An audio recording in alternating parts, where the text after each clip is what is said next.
Hello and welcome to the show. We start this week's FailRace episode with Jerry Hattrick on GTA 5 trying to fit an Infernus between a bus and a lamppost. Funnily enough, doesn't go particularly well, with the Infernus ending up upside down. However, the bus, that does not care. That does not care one bit about this and proceeds to push said Infernus down the road. No, normally if there is a vehicle in front of an AI, even with one of the more heavy-duty vehicles, buses and trucks and so on, they will not normally push it. They will normally back up and steer out of the way or steer around it or something like that, but this bus doesn't care. Nope, it is just going to push the... I mean, admittedly, it's not pushing it very fast or anything, but still, it's just decided we're going to push the Infernus all the way into the junction, and still actually picked up a little bit of speed going through the junction. As it's still going, eventually the bus turns away, and the Infernus... I know the player could have rolled it over at some point along there, but it is very weird to see a vehicle push a car for that long. OTR Gnome is up next on GTA 5, with AIs being weird. So the players in this lobby are having a car beat, and they're actually all minding their own business, not causing any chaos, and the AI cars, well, they are.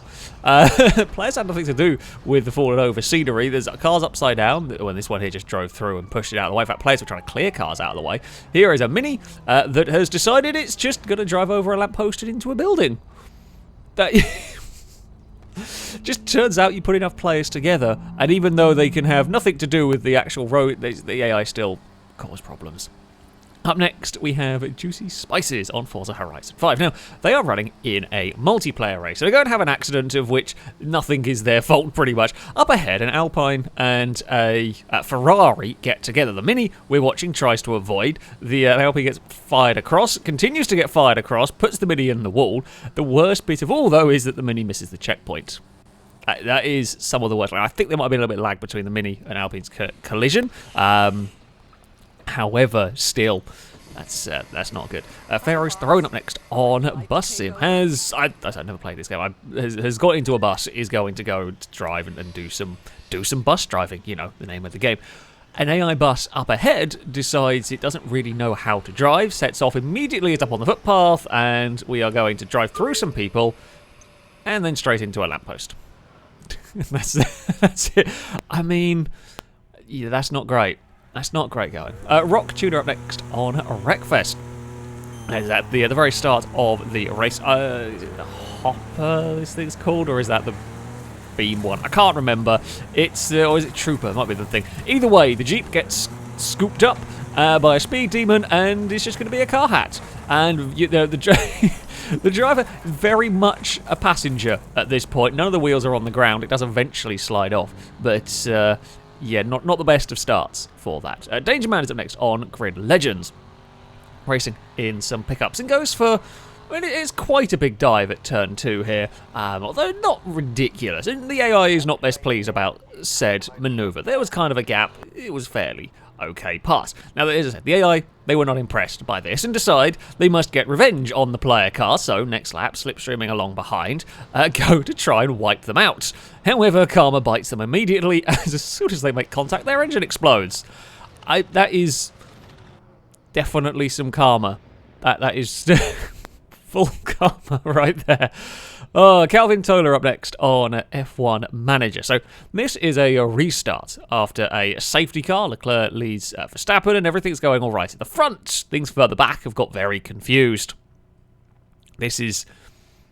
I mean, that's not how any sort of restart is supposed to go. And basically there's a car park at Imola. It's a horrific mess. I know, well, of course, it suddenly doesn't quite show exactly what has gone on here. Essentially, what's occurred is the lap down vehicles are trying to get away out of the cars on the lead lap, and they've slowed down so much they've stopped. They've all stopped in the middle of the track, which is horrifically dangerous, and that's made an absolutely massive mess of things. I mean, the safety car has definitely jumbled that field up.